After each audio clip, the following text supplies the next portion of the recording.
Hello everyone and welcome to the first edition of Final Fantasy XI, an official series on this channel. I recently have gotten back into Final Fantasy XI, though I have very little time for it, so this series will be seldomly updated. But I'd like to at least record my adventures in Final Fantasy XI.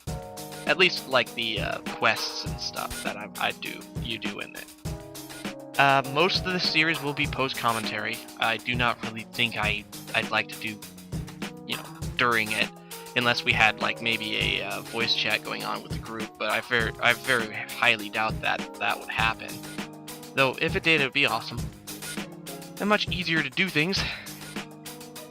And so on and so forth. Now, this first episode is going to be basically a bit of a tutorial on how to just get the game started and looking good, because it's an old game, and it was originally made to be able to be dual played on the PlayStation 2 and the computer.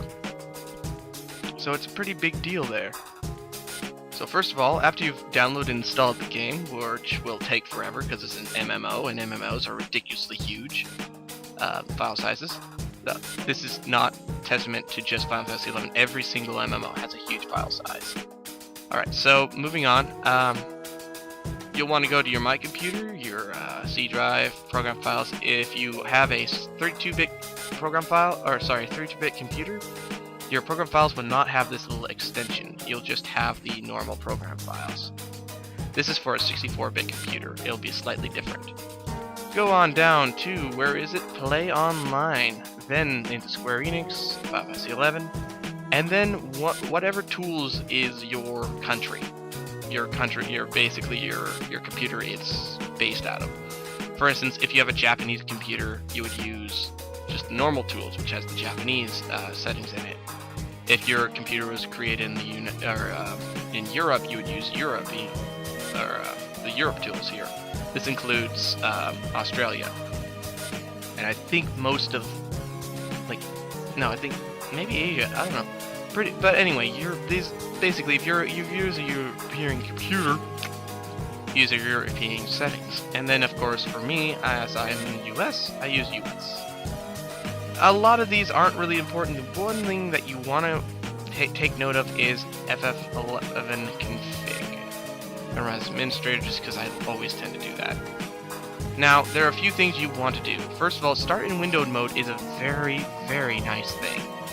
What this does is this allows you to use, not be stuck in the game. Unlike a lot of other ones, when this one is in full screen mode, you cannot tab out of it. You can get out of it, but you can't tab out of it easily. So use windowed mode. It's not quite as good in my opinion, but it's fine. Screen size. Adjust your screen size. This is pretty important. Background resolution is something you will want to have really high. In fact, you want it to be about double your overlay graphics resolution. The reason is this background resolution will actually, it's actually what the background is rendered as. If it's below, it undersamples and you'll have blockier backgrounds. If you have it above, it'll oversample and be even nicer looking than normal. Now actually, this is a little annoying because it's not really as good numbering as I would like it to be. I'd like to use a different set of numbers, so I'm actually going to use that later.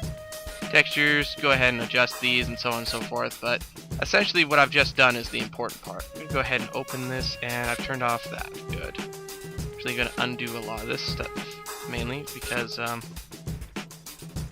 I have a few other settings I want to have. Now, where was it? Opening movie. Nah, I'm going to leave opening movie off. If you buy this game, you will be able to watch that yourself. Now, if you want to do it, edit. There is a couple of other things you might want to figure out yourself. Registry editor, this is how we had to do it before, because that program I just showed you didn't actually do everything we wanted it to. Anyway, you can find it at least in local machine software, and then if you are in a 64-bit computer, this little part will be here. Otherwise, I think it's just in the software section. Then down here, you find yourself into Play Online US, then Square Enix, then Final Fantasy XI, and then you have all of these registries that you can modify. Now, the ones that are important are these two right here, which are the screen resolution, and then these two, which are the background resolution.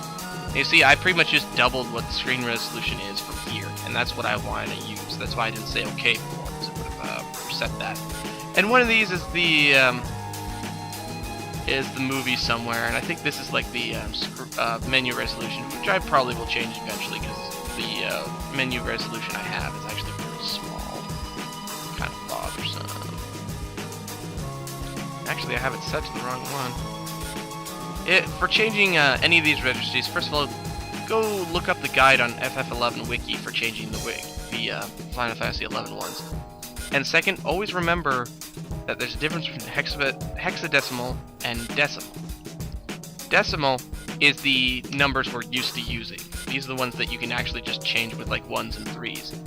Hexadecimal changes per every 16 rather than every 10. It's a little bit more difficult to think of. Do note when you're playing with the registry editor to be careful. There's actually a lot of things you can break on that. Now I'm going to go ahead and open 11. Open Play Online Viewer, and then I'm going to switch over to Fraps, because Fraps is a lot easier for me to use for this, because I don't have to edit quite as hard. If it'll show up. Well, I shouldn't talk so fast because I still have to get into the game first before I switch that out. Otherwise, it'll be a ridiculously huge version of this Play Online Viewer. There we go. Now, once you start up a file, I actually should show that. There's a few steps further before coming into this. When you get Final Fantasy 11, you have to... Did I change this one? No.